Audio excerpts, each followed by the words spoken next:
Before heading out for a ViaSat-3 installation, open your Tech Tools app and go to Software Management to download the most current ODU and router software package. When you arrive on site, don't forget your PPE.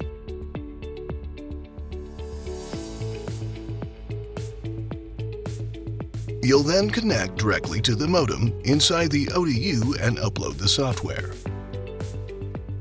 The modem will then reboot, and then you'll be ready to point and peek. This may be a good time to affix your phone to the dish for ease of use.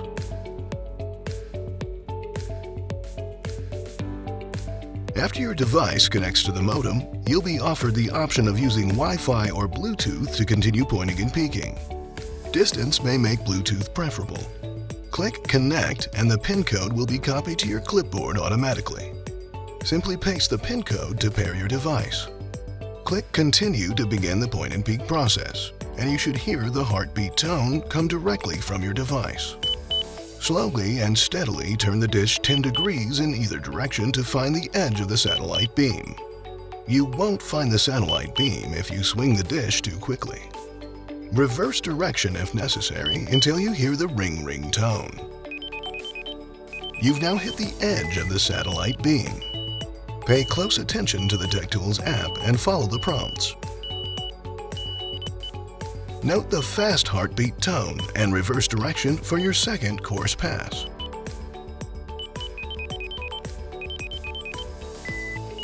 As you continue the sweep, you'll hear the tones get progressively faster and higher as you near the center of the satellite. Then they'll get progressively lower and slower as you get to the opposite side of the satellite.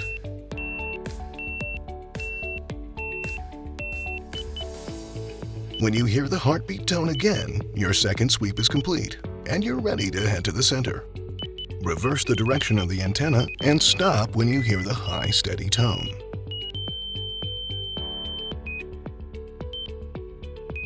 Finish the coarse azimuth step by tightening the 3 canister bolts with a 13mm ratchet, starting with the center bolt to maintain an even pressure on the tube canister. Slightly loosen the lockdown nuts on the elevation bracket if necessary. Then turn the top nut on the elevation rod so it moves up the elevation rod.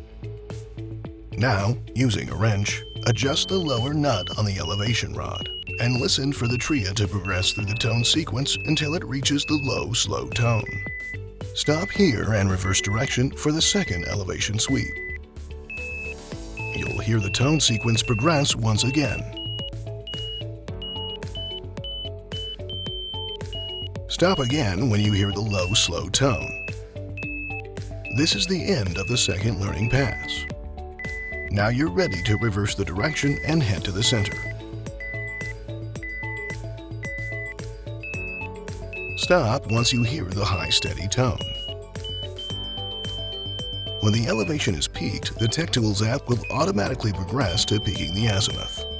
Be sure to tighten the lockdown nuts on the elevation bracket as well as the top nut on the elevation rod. To begin peaking the azimuth, loosen the base plate bolts with a 13mm ratchet. Using a wrench, slowly turn the azimuth fine adjust bolt and listen for the tria to emit the low, slow tone.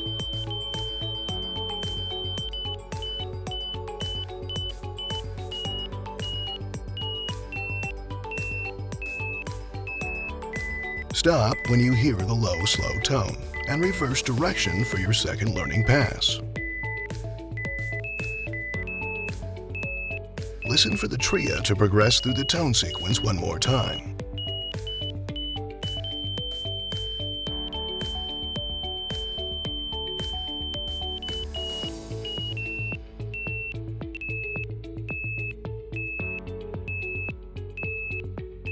Stop when you hear the low, slow tone and reverse direction one last time, heading to the center.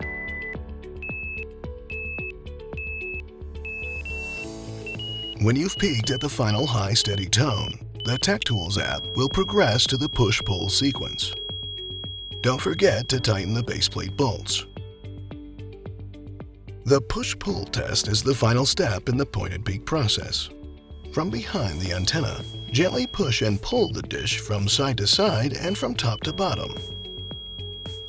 You should hear the final high steady tone dip briefly before returning to its normal state. The difference between your peak SNR and actual SNR will turn green when it's within the acceptable threshold of 0.30 decibels or lower. Be sure to hit finish when within the acceptable threshold, or you'll have to start the process from the beginning. When push-pull is complete, modem lock begins.